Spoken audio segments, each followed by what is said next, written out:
the vise to the hull. And rolling. All right, now we're going to show that we have the Yaku just kind of tentatively latched down to the vise. We're going to show how you actually rig with the rigging cord the Yaku to the Yama. This is the front part of the Yama. This will be the same as you do in the back. The only difference that we'll see in our club is we have that one Yama that doesn't have the holes in here, and that's a whole different way altogether. But we're just going to show you this way for now. Okay, what you want to do, you want to take your little piece of foam or rubber just to kind of cushion, and it actually holds the Yaku onto the Yama in place. You want to have the peg pretty much right down the center line of the Yama. This is generally a two-person job, at least. And again, like I said, the way that we rig is not necessarily the right way or the wrong way, but it's the way that we tend to do it. So this is how we do it. Start by tying a knot up here, just to kind of hold that in place. Come down with the cord, wrap once around the peg, and now we're going to start feeding the cord through the Yama. Again, keeping an eye on the peg and the center line of the Yama. Cut. And run. All right, to continue on with the rigging of the cord, we're beginning to rig the front Yaku to the Yama. We just were interrupted by a pedestrian. But again, we tied the cord up here, we came down, wrapped around the peg once, and I also just want to say that it's important to have both Yakus and already kind of just tentatively set up like we did on the front here, so you have an idea of the Yama running perpendicular to the boat. I wouldn't want to rig this and have, rig this front one and not the back one and have the Yama kind of like towed in or out too much. Okay? So again, here we go with the rigging of the cord. I've looped around the peg. Now it's a process of just passing back and forth to the person who's helping you rig. All right, so we're going through the hole. Okay, and then we're not pulling tight at this point because it's still kind of loose, but then with the cord coming up over top of the Yaku and over the inboard side of the peg. And again, now what we're doing is just threading through the front hole.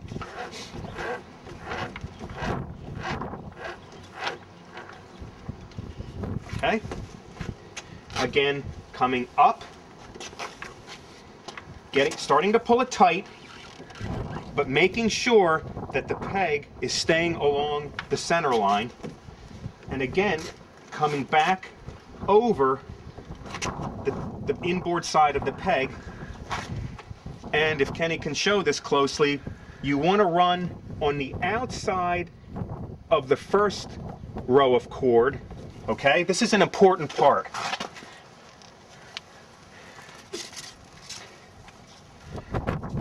I'm going to reiterate there, you're running outside the first row of cord, and then when you pass through the hole, you get on the other side.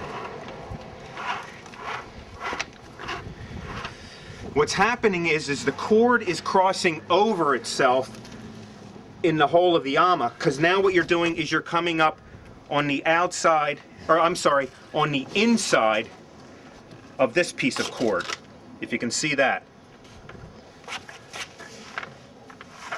Again, coming over the top of the peg,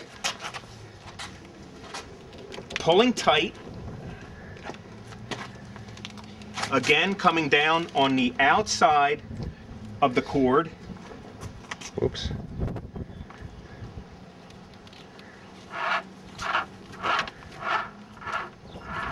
Okay, now hold on, I want to show the outside here. Okay, this piece of cord is running on the outside. It's crossing underneath this first one, and then when you come up on the other side of the Yama, you're coming up on the inside.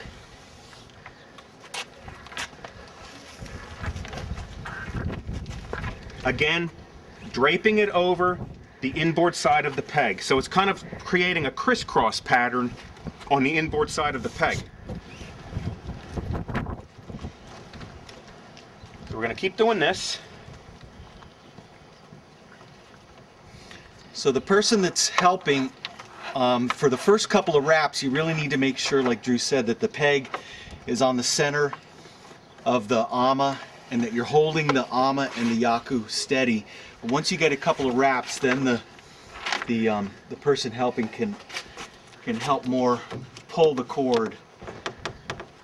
And again, at this point now, you want to have a good, tight pulling with your whole body on the cord. I'm wrapping over the peg, crisscrossing. Here, Mike, show them. A crisscross pattern, running on the outside, coming up on the inside.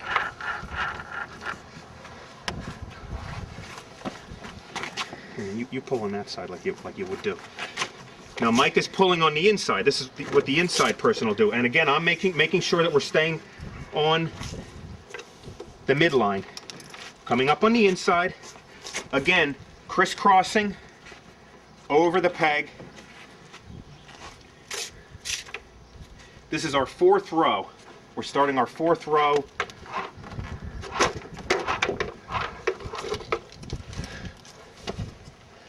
Coming up on the inside. Pulling tight.